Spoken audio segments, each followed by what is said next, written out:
Hi guys, it's Poppy here. Some of you has reached out to me on Instagram asking me more details about how I listed my spare room on Airbnb, how much money I am actually making, and what is my occupancy rate looks like. So in this video, I want to have a casual talk about why I started Airbnb in the first place, how much money I am actually making, and out of all that revenue, how much goes into direct costs associated with maintaining that Airbnb, if I pay any tax on it, and what is my pricing strategy looking like, and whether I am going to do Airbnb full-time, and my thought on the whole making money on Airbnb. Now, I have no course to sell you, so in this video all these things I'll be covering.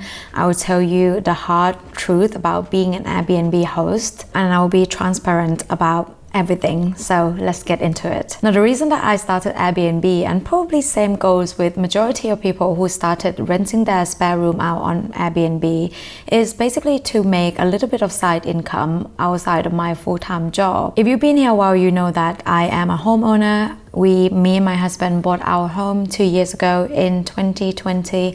We moved into our home in 2021. Not this house, by the way. I am actually in Florida at the moment, and this is an Airbnb property that we are renting. Funny enough that we are talking about Airbnb, because we bought our house right around where the interest rates were really low. We were able to secure 1.5% interest rate. But in August last year, we knew that we had to renew our mortgage because our initial mortgage was only for 2 years. And at the time, we were becoming increasingly aware that the interest rates were going to keep rising, at least for the next quarters or the next year or two. So we were able to secure the interest rates of 3.5%, which now, if you think about it, is probably a lot lower than the interest rates that are being offered to a lot of people trying to get mortgage now. But for us, comparing to our initial 1.5%, it was much higher. So having a home, I consider my home as an asset. So I thought, why not converting this asset into income generating asset? So therefore, listing the spare room that we don't normally use anyway, so that we can use that money to pay for the increase in the mortgage repayment, and then we can keep our saving rates as is. Just so you know, we try to aim as a family around 30% to 35% or sometimes 40% saving rate every single month. So the room itself is not that big of a room. You know, if you've been to London, you understand the standard London homes. You know, they are very compact, very small, and this spare room is probably around 30 square meters, and it doesn't have an ensuite bathroom. So basically the guests will have to share a bathroom with us. And at the beginning, right off the bat, I knew that I wanted to make a listing targeting people who want to stay longer, the people who would at least stay 2 or 3 days, because I work full-time myself, and most of the time, although I am at home, I am also doing YouTube part-time and all other side hustles. So I am quite busy, and the last thing I want to be doing is greeting people and cleaning the room every single day. I didn't really know what kind of people would look into staying for long term, and I didn't really understand how long they would prefer to stay for, but I knew that at the minimum I would like the guests to stay for at least 2 days, which quite frankly turns out to be a really good strategy, because out of all the guests that we have had so far, there have been young professionals. You know, we have the first person who stayed with us for 6 weeks, and he works for Amazon. He came to London here for training, and he needs like a cheap accommodation. Now, when it comes to pricing strategy, I think everyone is going to have a different view on this.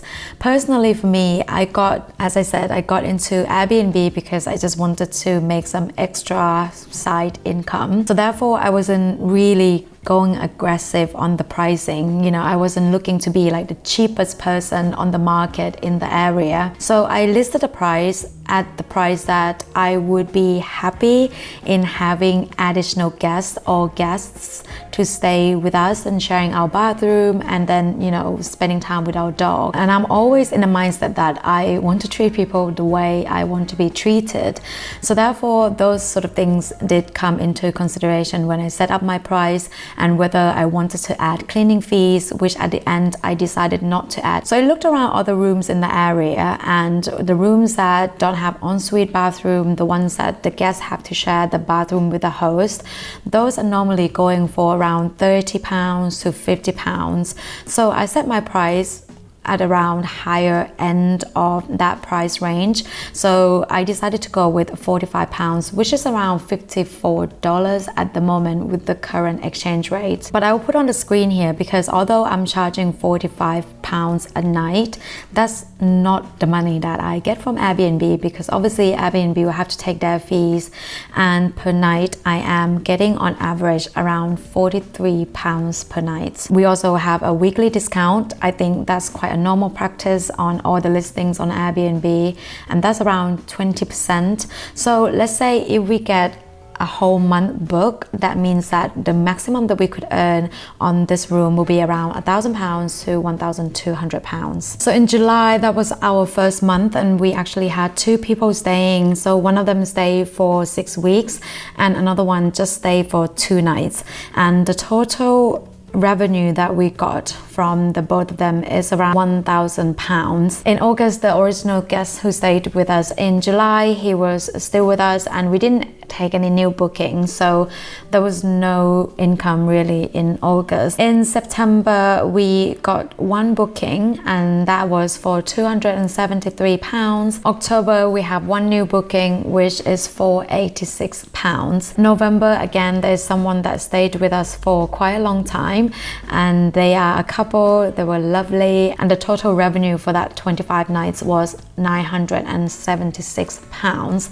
We also had someone who stayed with us for quite a short term, a couple of nights, 3 nights to be precise, and that was £130. Moving on to December, in December we knew it was going to be quite a busy month for us, because a lot of tourists come to the UK, to London for Christmas and things like that, but we didn't really want our December to be a madhouse, so we didn't really accept that many requests. We actually had to reject some of them, but overall I think we still made some good money in December. So we had someone that stayed with us for 4 nights, and that was for £173 pounds, and we had someone else that stayed with us for another 2 nights, and that was £86. And again, we had someone who stayed with us for quite a long term, so a week, and that was £273.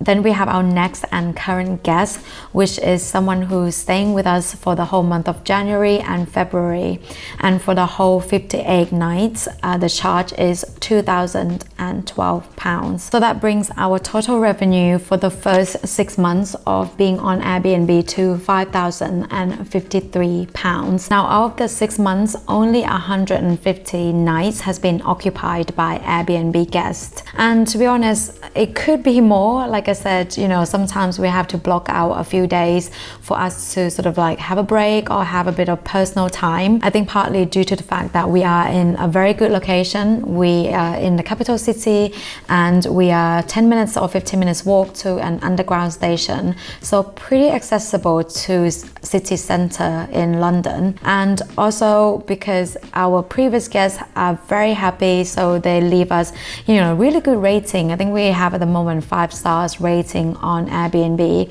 and it just shows that when you treat people the way you want to be treated, it makes people happy, and that brings good results in general.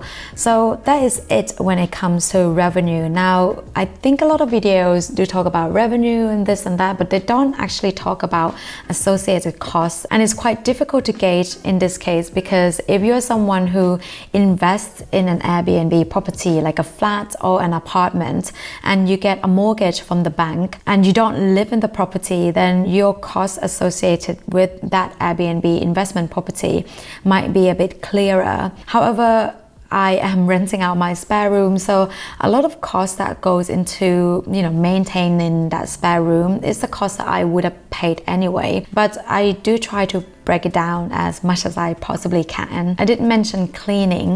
Now, prior to have Airbnb, we have a cleaner who would come in every Sunday anyway. So when it comes to people staying with us for a long term, the cleaner will also go into their room and changing their sheets and fetching them new towels and do a bit of dusting and hoover the floor. So there's not really additional cost in terms of weekly cleaning for the guests. I also prepare the room and clean up the room myself before all the guests check in, and it literally takes me like 15 minutes or 20 minutes sometimes to prepare the room and get it ready for the next guest. So I would say, you know, in terms of cleaning costs, there's no additional cleaning cost there. Water, internet, TV license, those are fixed costs anyway for us. Water, we get billed fixed amount every single month. So regardless of whether we have more people staying or less people staying, that cost is not going to change. The only cost that would change will be on the energy, which is on gas and electric. And again, this one is quite difficult to gauge because we also use gas and electric myself.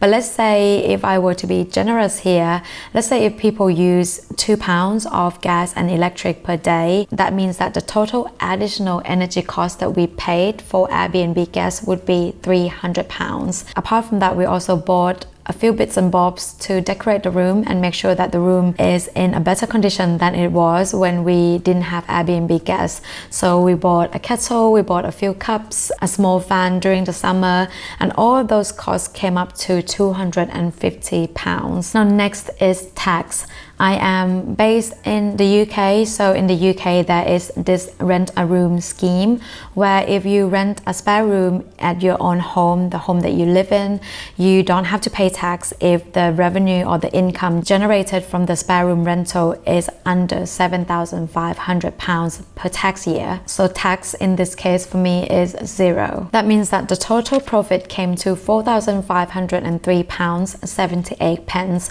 or around $5,500. So as you can see, if you live in a desirable location or the location that there's a lot of tourists or people coming in for business or for work, then you can certainly make quite a decent money on Airbnb. There are loads of people on YouTube promoting having Airbnb as a full-time business, a full-time career, where you buy or invest in a property in a demanded, desirable location and rent it out short-term. I am not sure this is the route that I want to go for as a business. You know, I was once a renter and in London, and I know that it can be quite difficult to find a good, decent property to rent. And as a first-time buyer, I also know how difficult it is to get onto a property ladder, because the problem that we do have here in the UK, and I think for a lot of major big cities, is that there are a shortage of homes. Having to go buy property and rent them out short term will obviously decrease the supply of the property, which making it more difficult for people to get onto property ladder, making it more difficult and more expensive for people to rent.